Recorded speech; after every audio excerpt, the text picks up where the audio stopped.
My name's Chris Kemp. I do custom metalwork. A lot of people say, what does that involve? And it's a hard one to answer because it's a wide variety of things.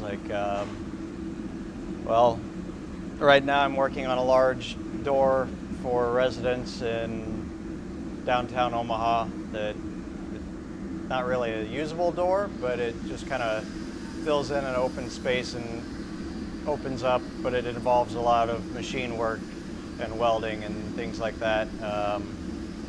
Done gates and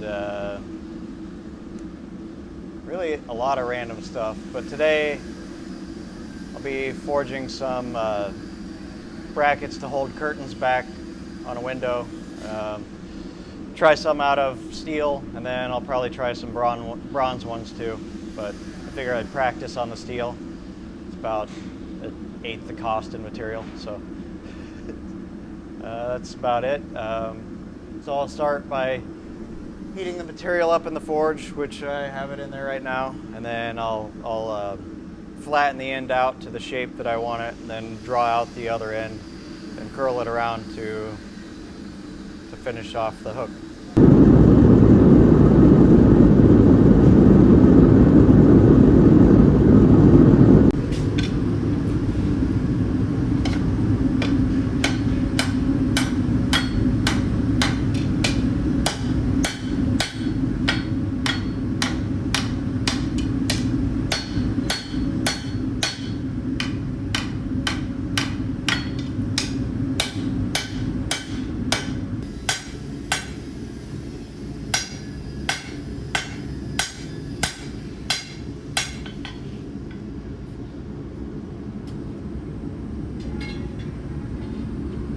Now I'm going to draw it down a little faster than doing it by hand, since I'm very, very fortunate enough to have access to all these fun little toys over here. So these are various power hammers that the original blacksmith Ron Loken and the glassblower Ed Finnell have collected. They worked together in the past and did a lot of forge work and collected a pretty impressive amount of equipment, and I get to be very lucky and play with it. So this is the 50-pound Little Giant power hammer, and so I'll just start on it.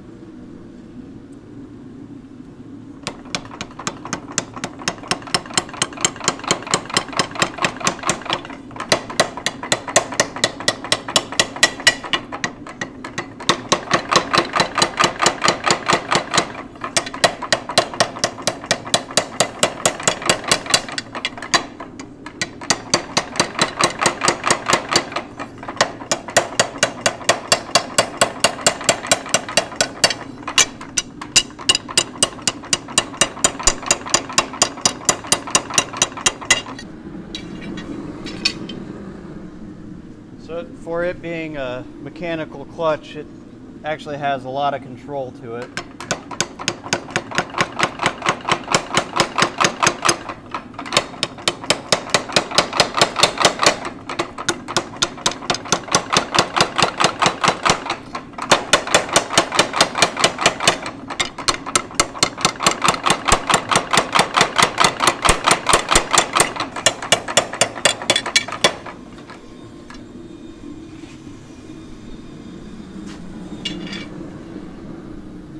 So part of the scope of custom metalwork is, well, a lot of times I have to make my own tools for everything. For example, I made the dies for this hammer and that hammer using that old machine over there, way back there behind all the stuff, which is a pretty cool machine that they're kind of antiquated now. And milling machines kind of got rid of them, but they are incredible for certain situations. It's called a shaper. And it's actually, for some jobs, a lot easier and faster to set up than a modern milling machine would.